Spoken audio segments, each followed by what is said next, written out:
Good morning, everybody. Welcome to our Maamer Shiur. It has been quite a process to find this new Maamer. I actually have a few stories to tell.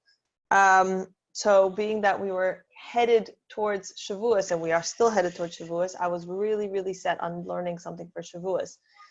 That said, I've tried. I went through several Maamerim, and I did not feel like it was the right fit for our shiur.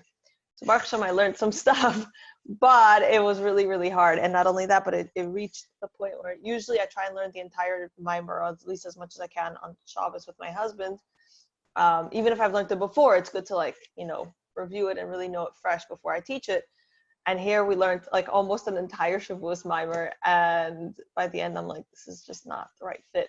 So I literally said out loud, I'm like, okay, Rebbe, I need you to help me. I need you to give me clarity. What's the Maamer for our shiur?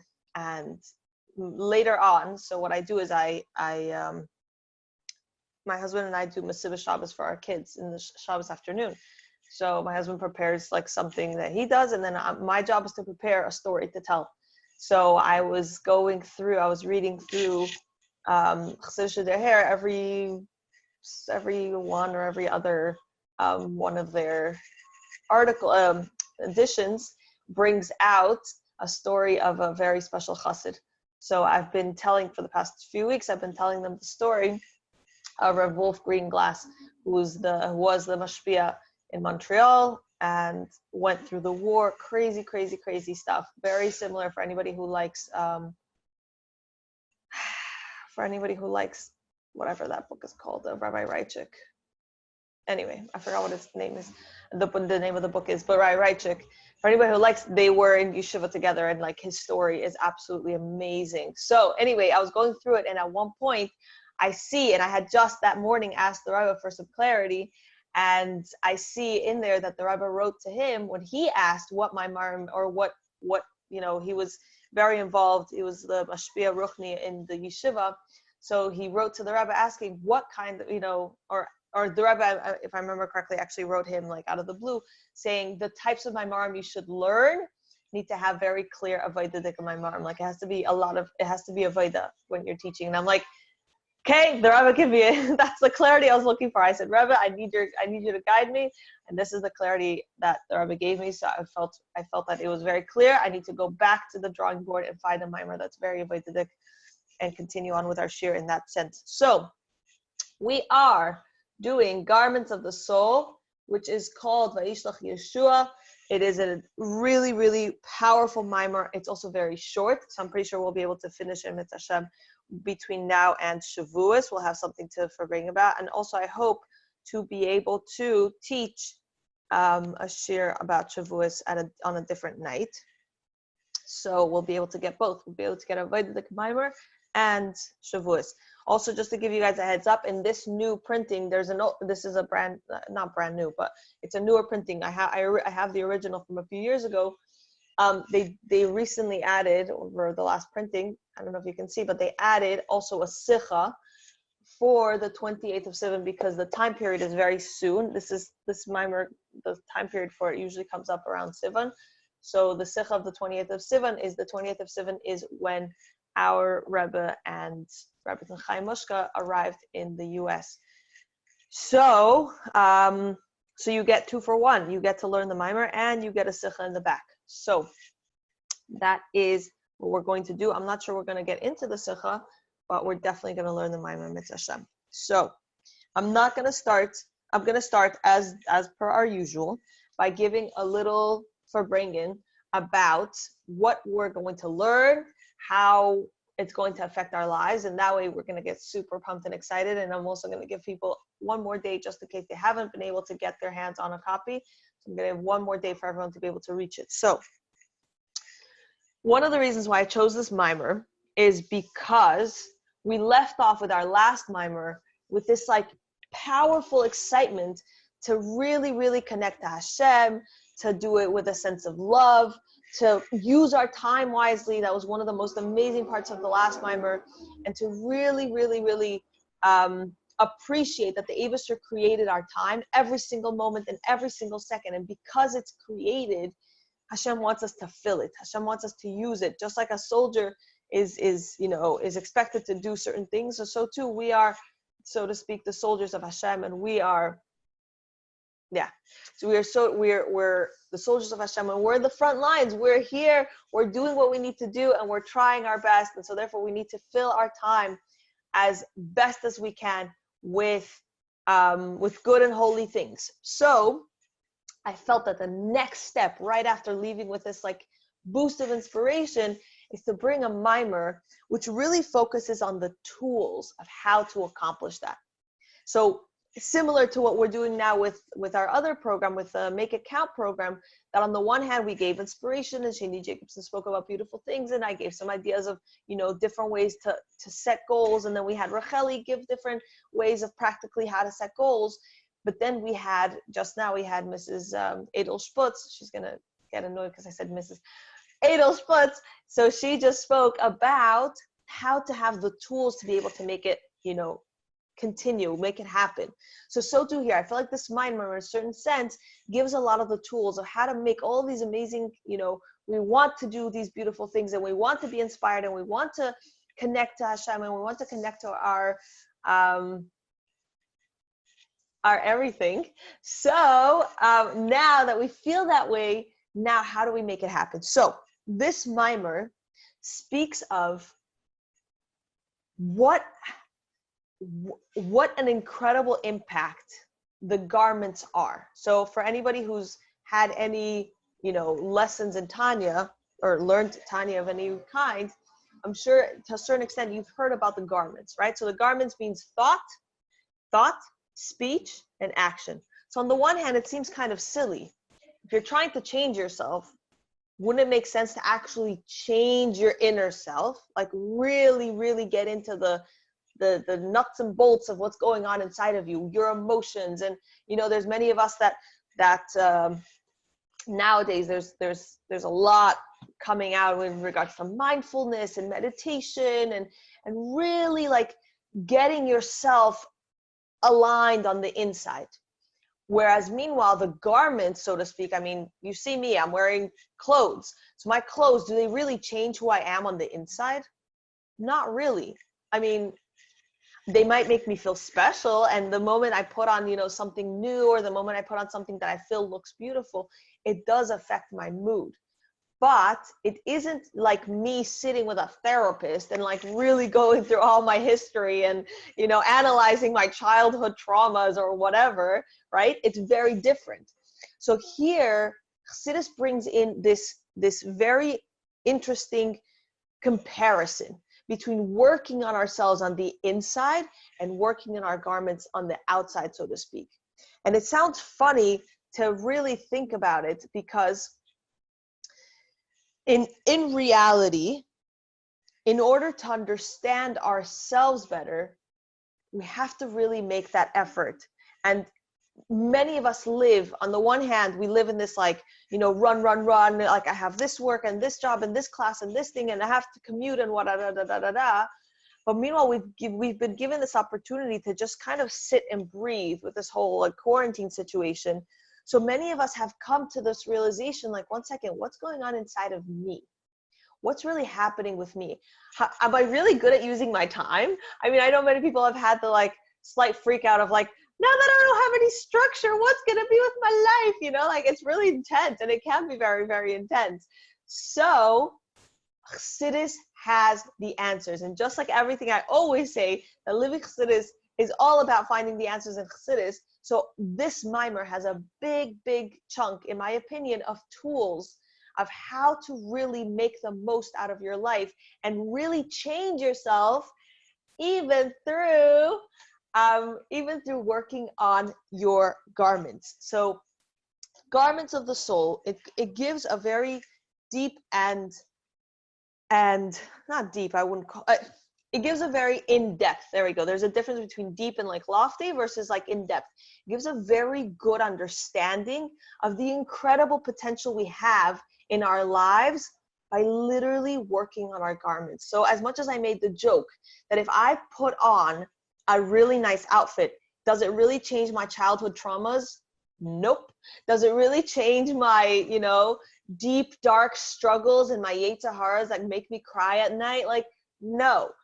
But you'll realize that sometimes, and most of the time, if you do work on your quote unquote garments and you know, put on something that even doesn't seemingly fit you because you feel that you're, you know, let's say you feel that your dressing is above your where you're holding in life, so to speak, it does end up changing you. And so the Maamer comes and gives us these tools about how to work on our garments. And it's so, so, so beautiful how you can literally just work on your thoughts, your speech, and your actions. And through doing those, you actually do affect your insides. You really do affect where you're holding, how you feel about it, and it really changes you on the inside. So it might seem silly to think that just because I change my outfit that I'm going to fix my, you know, childhood wounds, but at the same time, Chassidus is saying it can. It can do that. And so we don't have to be stuck in, many of us think, okay, until I have the time or until I have the money to really work on my insides, I'm a flawed human being. I'm just, you know, I'm carrying these painful memories, or I'm carrying these painful situations around with me without being able to get rid of them. And in reality, what Chassidus is saying is, don't think it's so hard. You can change yourself, and you can do it one small step at a time. So a good example of thought, speech, and action is your self-talk. Self-talk is just as important as talking about someone else.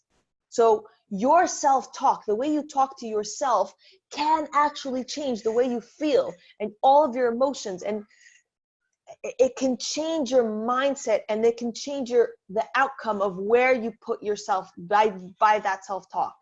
So too with your actions. You know, I recently heard of somebody who's talking about productivity and time, and they were saying that you can say whatever you want about your goals in life. You can say your goal is to be fit, and your goal is to be a good friend, and your goal is to be a good, you know, whatever it is. But what really, how will someone know whether those goals are really going to be kept? Is by how take a look at how they schedule their time. So on the one hand, we can have all these beautiful ideals, and we can have all this inspiration about all the change we want to make in our lives.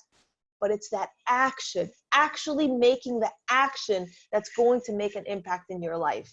So as much as the garments seem, you know, it's clothes. I can buy it wherever. I can buy it online. I can buy it at Target boutique, or I can buy the fanciest, you know, I don't know what's the fanciest, you know me, I don't know. But the fanciest clothing store, but in reality, it may seem external, but it does make an effect on our lives. So we're going to go through, I'm just checking the time, we're going to go through a Maamer that is going to give us the tools to really work on these things that may seem external, but in reality, they're making a real, perfect, and incredible impact on your life. So we're going to work on our self-talk, which I know was a topic that was, Racheli spoke about it, and like the stories we tell ourselves and the situations, you know, the attitudes that we put onto things. And I know there was a question asked about, you know, can we please bring that topic up again? So this Maamer is actually going to talk about it. We're going to talk about how to train and really realize that our mindset about something is so powerful. And as much as we may force ourselves to do something, but we need to change our mindset. Or sometimes, you know, I've reached points in my life where it's late, or I'm hungry, hangry, and I'm having this like really down mood. I'm like, ooh, and everything seems ugly, and everything seems mean, and you know, like I'm just like, ooh, and like I'm all like emotional. And at one point, I realized that I can't really change my emotion right now, because changing an emotion takes a lot. And we're going to actually discuss it as part of this Maamer, that changing your emotions, it's a very hard thing to do. But I do have the ability to change my self-talk. I do have the ability to work on changing my mindset, and I do have the ability to change my actions. And as long as I work on these three things, it actually can change your mood and it can change your emotions. So sometimes tackling emotions directly may not get us the end result that we're looking for. So yeah, if we're feeling depressed or if we're feeling down or if we're feeling, some sort of negative emotion, we might take this like negative loop and say, oh, I'm so depressed and I'm going to work on that depression.